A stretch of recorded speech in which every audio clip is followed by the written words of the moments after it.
In the summer of 1972, Muhammad Ali fought in the unlikely venue of Croke Park in Dublin, the headquarters of the Gaelic Athletic Association. His opponent was an ex-con called Al Blue Lewis, and the fight was co-promoted by restless impresario and strongman Bati Sugru. This is their story. Welcome to the Luke Alfred Show. I have 30 years of experience on the front lines of sports journalism, covering some of the biggest games in cricket, rugby, the FIFA World Cup and even the Olympic Games. Come and join me as we learn about the greatest sports stories you've never heard. I'm Luke Alfred and welcome to the show. On the 19th of July 1972, Muhammad Ali fought Al Blue Lewis on a crisp summer night in Dublin's Croke Park. The fight was sandwiched between bigger things, a brief stop on the way to a terminus-marked world title. At Madison Square Garden the previous March, Ali had been knocked down by Joe Frazier in the 15th round of the so-called Fight of the Century. 2 months after the Lewis fight, in September 1972, Ali fought Floyd Patterson for the second time, again in the Garden. Make no mistake, Lewis was no Frazier. He was not even a Patterson, aged 37 at the time of the second Ali fight, but he was, how shall we put it, just plausible enough as an opponent for Ali to feel that in beating him he would lunge closer to the title. One of 15 children who grew up in the Detroit projects, Lewis was an ex-con whose sentence got commuted because he saved a warder's life during a prison riot. In prison, he learned to box and grew bigger. He became strong of body and mind. As we shall see, by the time of the Ali fight at Croke Park, he had also become touchingly generous, although for many years the Ali fight in Dublin left him feeling unworthy. When Ali fought Lewis, a former sparring partner of his in Miami, he was no longer world champion, that honor falling to Frazier. Ali was working his way back into contention like the intelligent boxer he was, circling a title shot by jabbing and dancing. And so to Dublin he and his entourage went, the Dublin of St. Stephen's Green and James Joyce, and the opening lines of Ulysses where, quote, stately, plump Buck Mulligan came from the stairhead. Dublin didn't see much heavyweight action in 1972. As a matter of fact, it saw precious little sporting action of any shape, colour or form. The Bogside Massacre happened across the border in Derry, Northern Ireland, in late January 1972, when a British paratrooper regiment opened fire on a group of peaceful demonstrators, killing 13 of them, and no one wanted to go to Ireland, north or south. Although Derry is approximately 250 kilometers from Dublin and in a very different country, teams and individuals were chary of playing or fighting in the Republic. Ali was an exception. Quite why he went to Ireland, no one knows, but we can hazard some educated guesses. He fought Lewis partly because he wanted to make a point to Frazier, who was notably reluctant to defend his title against threatening challengers like, say, Jerry Quarry.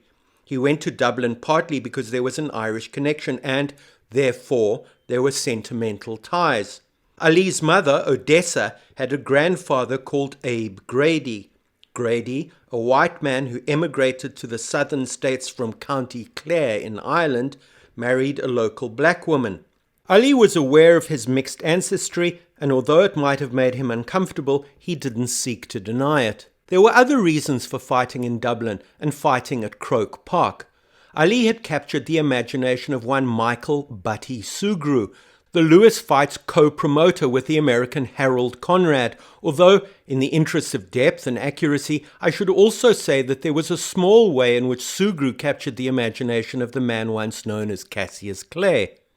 Like Ali, Sugru, sometimes pronounced Shukru, talked not simply a good game, but an exceptionally vivid and inspirational one.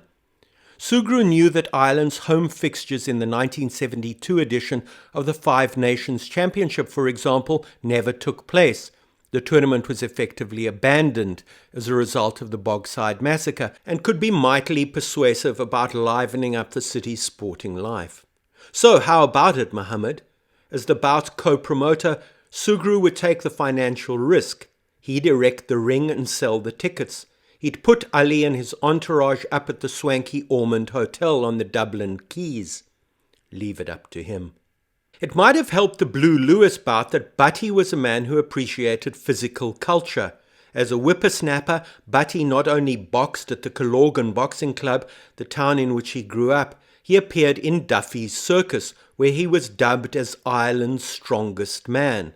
Short and squat, like a tin of condensed milk, with a massive chest and large arms, Sugru used to challenge members of the circus audience to do better than him by lifting barbells and weights off the floor. Sugru had prodigious strength. He would lift chairs, sometimes with attractive women perched daintily upon them, clean off the floor by clamping their back rungs with his teeth. He would chain himself to motorbikes and prevent them from speeding off by muscle power alone. Period photographs show him wrestling a billy goat. The goat is no Joe Frazier, sure, but when goats get the goat, they have the eye. Although, it is also true to say that it is the eye which gives goats their goat. Either way, that eye is invariably wicked. You don't want to go eye to eye with a goat. There were other parallels between Ali and Sugru. Both had well-developed instincts for self-promotion.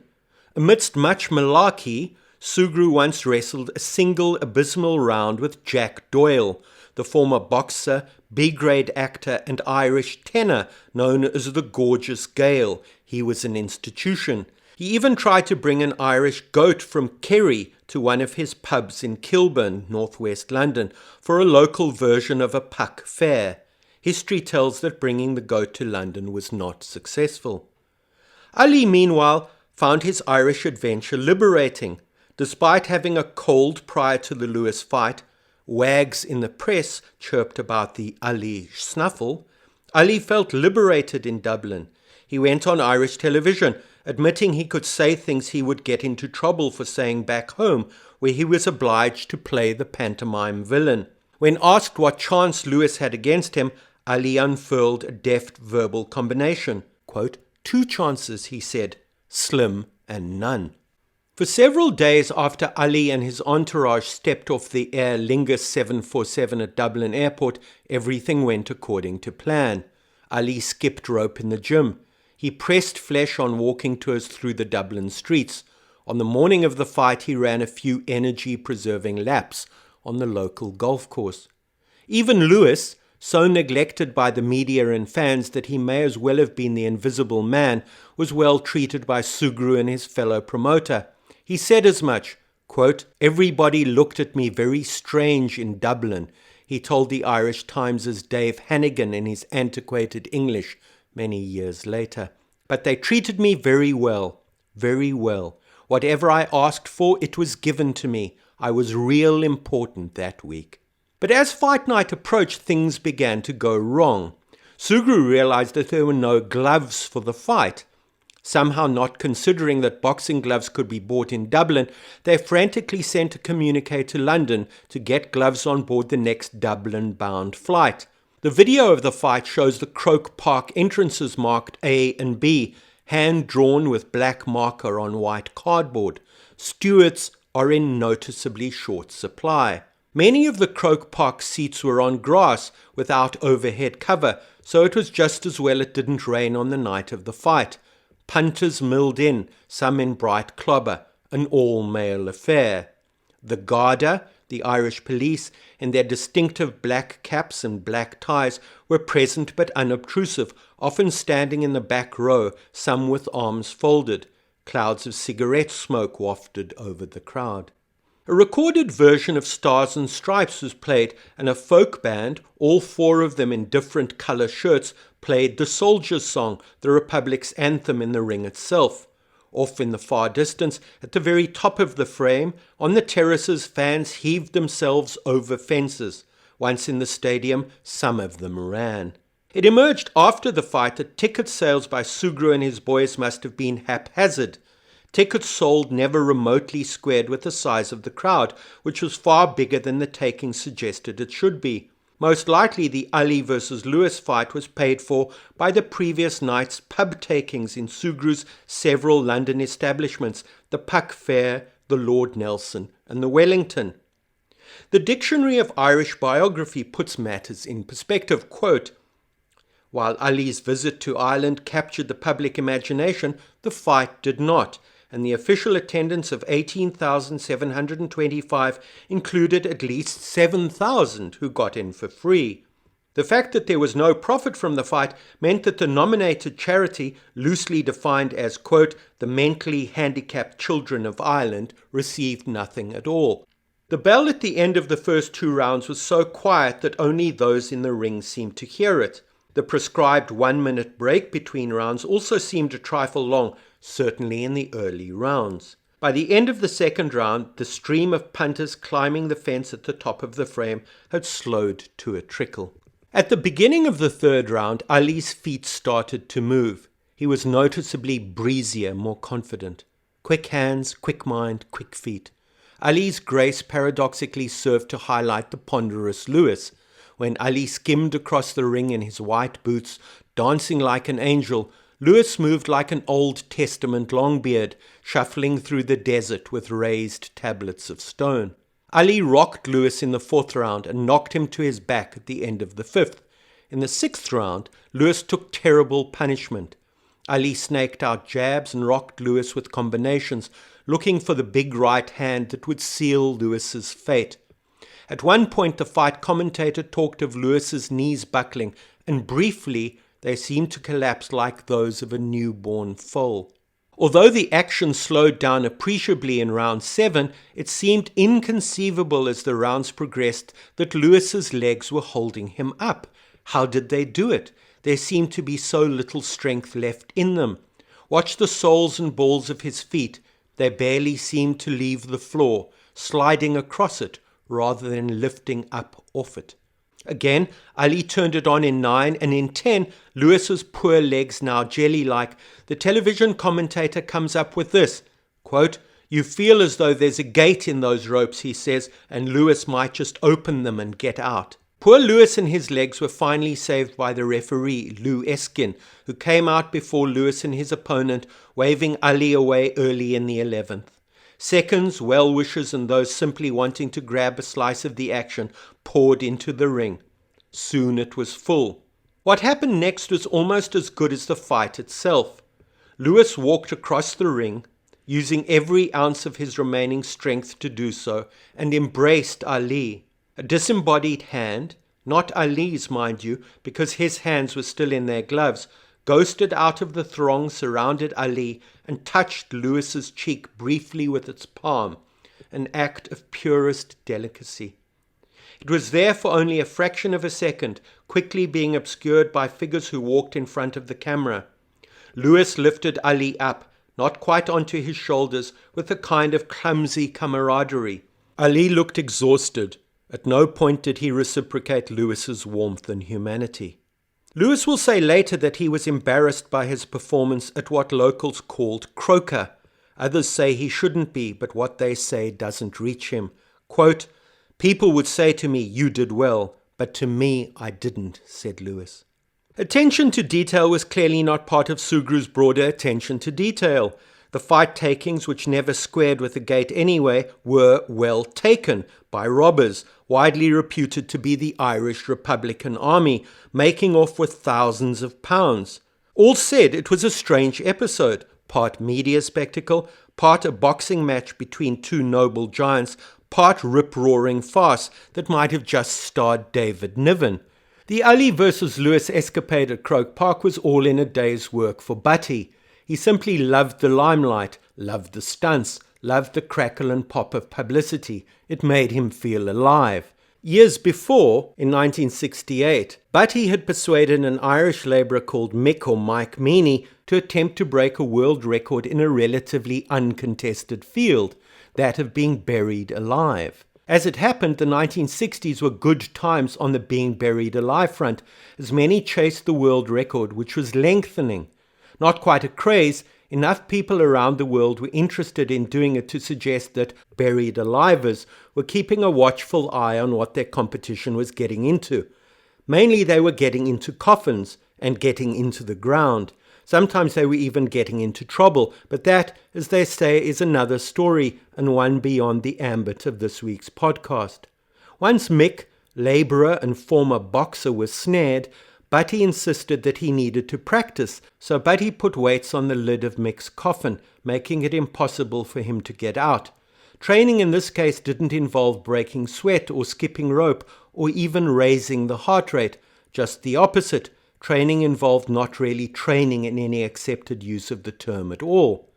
Training involved lying down in the coffin and closing one's eyes, waiting patiently for Butty to get bored and the desperate to lose interest. If he was lucky, Mick could grab a quick 40 winks in the peace and quiet of semi-oblivion, giving new meaning to the phrase falling asleep on the job. Eventually it was decided that Mick's training regime had paid dividends. He was ready to be lowered into the ground to, as it were, feed the bottom. Amidst much funfair and smiling for the cameras at the Admiral Lord Nelson, one of Butty's pubs, Meany tucked into what was predictably described as the Last Supper. Dressed in a pair of blue pyjamas, Meany was lifted into the coffin by Butty. The coffin lid was screwed shut and passed through a chain of hands out of one of the pub's first-floor windows and onto a truck belonging to Mick Keane, who owned a truck depot down the road. To a patch of vacant land the truck belonging to Keane drove. With due ceremony, Meany's coffin was lowered into the ground and covered with earth. A lean-to was erected over it above ground, and 2 4-inch pipes protruded out of the coffin up into fresh air. One of them was used to lower down food and drink. Meany had been buried alive. Meany, however, was not alone. Over in Texas, a country singer named Bill White was also attempting to break the record for being buried alive for the longest time. Early on, the two spoke to each other through the intermediary of a BBC radio journalist, but the exchange became heated. Insults were traded. It was a race to the bottom. The last laugh was White's. Hearing that White had thrown in the towel, Meany was released from his underground slumbers. No sooner had this happened than it transpired that Meany and Sugru had been tricked. White was still underground. Not to be deterred, everyone retired to the pub. Meany was thirsty. Butty was thirsty for publicity. The punters were thirsty too, keen to touch a man who had been buried alive for 61 days. Thoughtfully, Butty hired actress Diana Dawes to give Meany a welcome kiss and a hug. Although Butty paid her £1,000, she refused. Why? She said that McMeany smelt like death. After the Croke Park fight, Al Blue Lewis returned to Detroit with 7 bottles of Guinness in his luggage and $35,000 in cash stitched into a secret pouch in his shirt. It was his biggest payday, unmatched by any of his 5 later fights. With the money he bought his mother a house and furniture to put in it. His feelings of unworthiness would soften with time. Quote, "Now I look at it and can relate to it better. I lost, but I didn't look like no punk in losing. I can now understand where I came from and how I got to be in the ring with Ali. I appreciate that journey," he told Hannigan, the Irish Times journalist who wrote a book about the fight. Ali continued to pursue his rematch with Frazier. This finally took place at the beginning of 1974 in Madison Square Garden. This time round, Ali won a unanimous decision on points. As he had been when he beat Sonny Liston in Miami in 1964, he was champion of the world once again. The 1970s would be good to him, and he would be good to the 1970s, becoming, without doubt, the greatest boxer the world has ever seen.